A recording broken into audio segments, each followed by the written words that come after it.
All right, fourth video. The last two, if not three, add up to like 15 minutes, if not 20 minutes. So let's get back into it. It's me, your boy, man, NJ to the city with the number 2 and TL. Let's go. So as I was saying in the last video, towards the end of the last video, if I didn't keep it, it was towards Jacksonville's crime rate.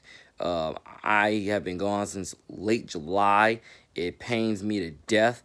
And trust me, when I come back to Florida, which is hopefully this upcoming Sunday, I'm coming back with so much passion and ambition for changing these streets to protect the city.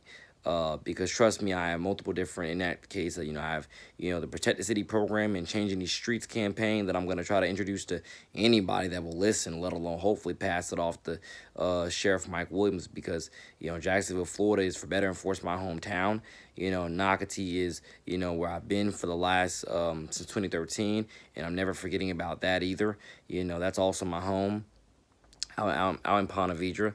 And I want people to totally understand, regardless whether it's St. John's or Duval, we got to make change in these streets, and we got to protect the city of which we are in, let alone of which we come from. And a big part of that absolutely has to do with, I'm not selling for gun violence as the new norm. I'm not selling for gun violence as that's just, what happens or whatever. I'm not selling for it. I want people to totally understand that about NJ to the city. NJ to the city is my job to protect the city. I'm not selling for gun violence as that's just, what happens. I'm not doing it. If we can band together as one Duval, one Jax, one everything through the body of Christ, then we're going to do it, and we're going to help end gun violence in our city. And let alone, at the very least, minimize it down to a shred and or tiny thread.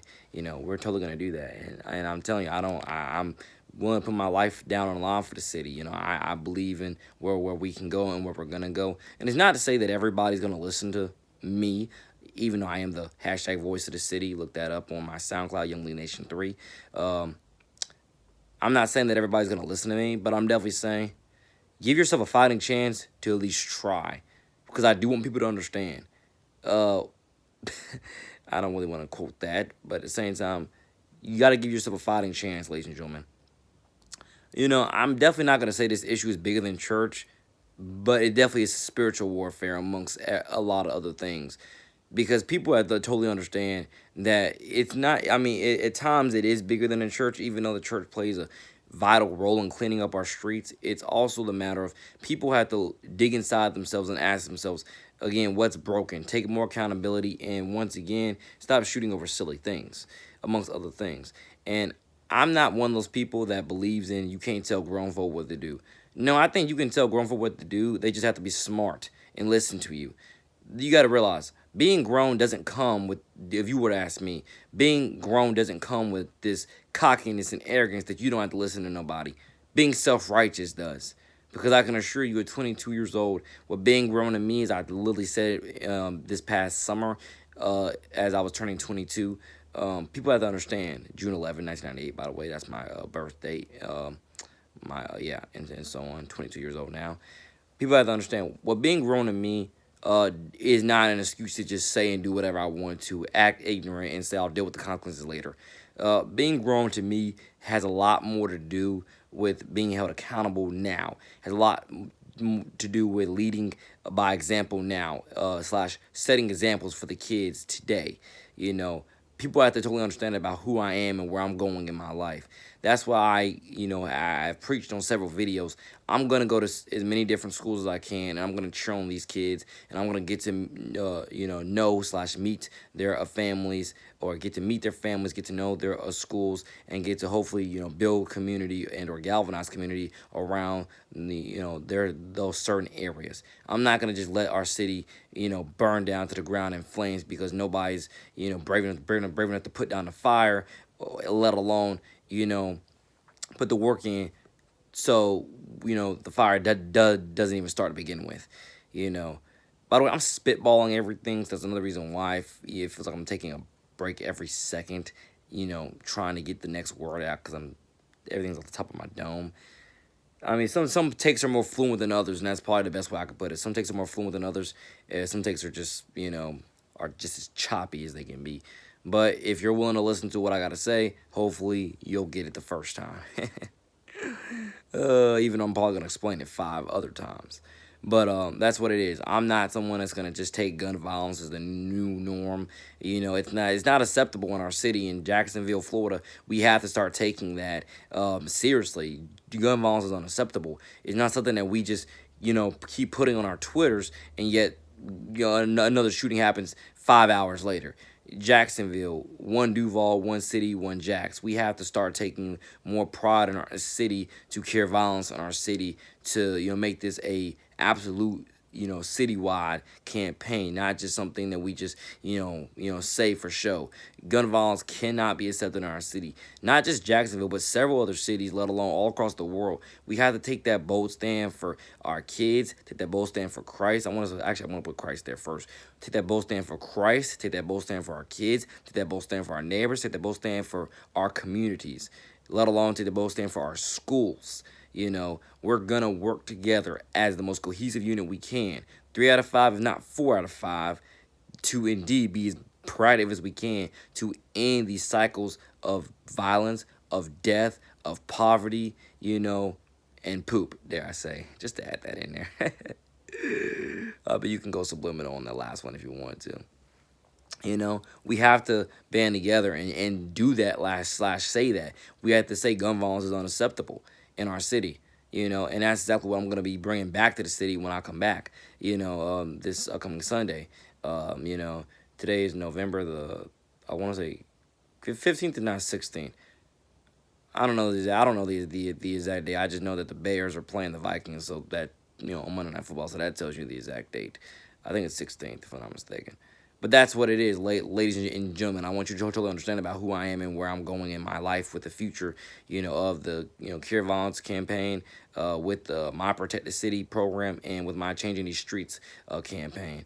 You have to understand, we have got to ban not just Jacksonville, all across the world, let alone all across our state, is where I'm totally starting with this.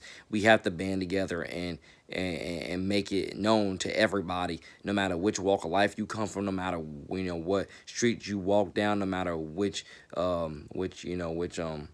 neighborhood you live in. Gun violence is unacceptable in our city by any means necessary.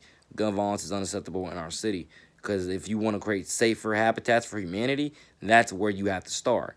You have to start by saying gun violence is unacceptable in our city, and our mental health is worsening because we're not taking all the proactive steps that we need to take to get it done.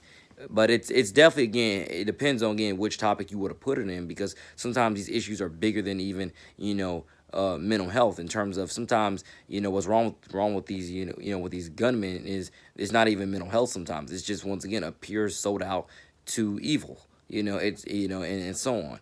It's a pure spiritual problem, and that's also where I do believe we have to get better at, on our blocks, in our inner cities, in our in our everywhere food deserts, in our everywhere. We have to get better at that. Now, I'm not saying, again, everybody has to live in has to live in a in a spick span house on a spick span block and yada yada yada. But we just have to have better standards for ourselves towards our living. Towards how we keep up our communities. Better standards on how we protect our streets, how we look out for our blocks. We have to have better standards on it all if we ever, want to truly survive, till, to, I want to say, to the next day, in fruitful and prosperness, and that's what I mean when I say God bless these churches. But these churches have a way bigger responsibility to, not just ministering towards their communities, but they have a way bigger, a way bigger responsibility to actually, be hands-on active in their communities with, giveaways, give backs, garage sales, whatever you want to put it out there that they need to do. The churches have a way bigger role and responsibilities to play, and we have to understand that, because I want people to understand I don't live for myself. If you haven't taken that out of this video yet, let alone other videos that I made, I don't live for myself. I live to glorify Christ's name in people's lives. I live to get us all closer to Jesus in heaven every day of my life. And that's why I'm not going to let people just sit around and be selfish and ignorant, and just say they just live wherever they live, because that's not godly. And like I said, I hate to be all preachy all the time, but I'm not gonna sit back and let you be all leechy and call that right, and so on. That's just not gonna happen for me. I'm not gonna do that. I'm not gonna let you just, slide through and get away with crime and sin because you feel like I'm an adult and I can do whatever I want. You know, again, set examples for your kids, let alone set examples for the next man. But then also gotta realize, Nate, not everybody's you. Some people are extremely selfish and they don't care about their own lives. They don't. Some people are extremely selfish and they don't even care about their own lives. So what makes you think they're gonna care about the kid next door life, etc. But I'm pretty sure everybody gets the gist of what I'm trying to definitely put out there. We have to take a bolder stand for our communities. We totally have to. Because the gun violence, in various, I mean, to have people shot in double digits every day, if not every weekend, or in no matter what city it is, but definitely in chosen cities in our country, is as unacceptable as it gets. I mean, again, people, you gotta understand, we already have enough people dying from stuff like, well, we have enough people dying from natural causes. We have enough people dying from natural causes, from whatchamacallit, from natural causes, from car crashes, and a few other things that I want to name but just can't think of. But those two I can name predominantly. We already have enough people dying from natural causes and car crashes. We don't need more people dying from gun violence, okay? We really don't. We really don't. And I've said before, and I would love to let people understand this. Let this soak in. If you just have to shoot something, let alone shoot somebody, please just go join the military. Go join the military where you can get paid to go overseas and go shoot somebody. If that's what you really want to do, if you just got this trigger happy spirit, just please go to the military so you can get paid to go shoot somebody. Let alone not only getting paid, but you get all full benefits and you're pretty much a made man for life. And so on. Having the government take care of you for the rest of your life. You're a made man for life. Anything you needed, everything, you need the USAA Bank and a few other places, they're there for you. Like literally.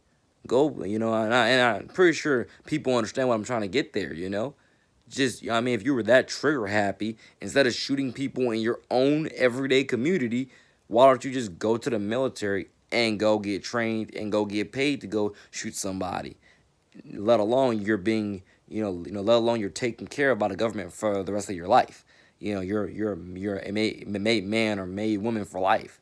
Getting taken care of by the system for life, for God's sakes. Come on, it's better. It's better than selling out to a life of crime in the community, killing your community on a daily basis, and so on. It's way better, ladies and gentlemen. It's way better than that. It's way better than that life. It's way better. That's why I'm disgusted with all this gangster rap drill music that I hear. I'm like, what is this? What is this? Again, you can listen to it in my song titled "Love Songs" off of my Happiness album. I put it in that song. Let alone put it in a few of the songs that I'm yet to release. Ladies and gentlemen, we got to get over this garbage. Gangster rap trap music makes me want to throw up. Throw up, and actually to put it into a rhyme, let alone similar to the rhyme that I put it in the song. Gangster rap trap music makes me want to throw up.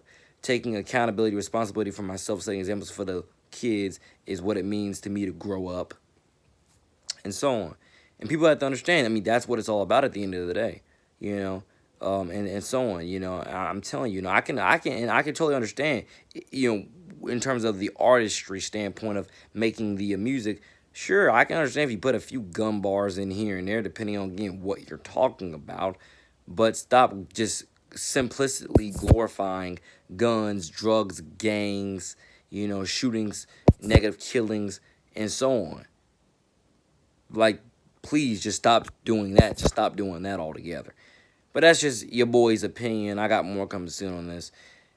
Your boy, the man, NJ to the city, God bless. Hope this was educating. This was spiritual. This was good enough for you to totally connect with. And let's make our streets safer places to walk around and frolic. God bless.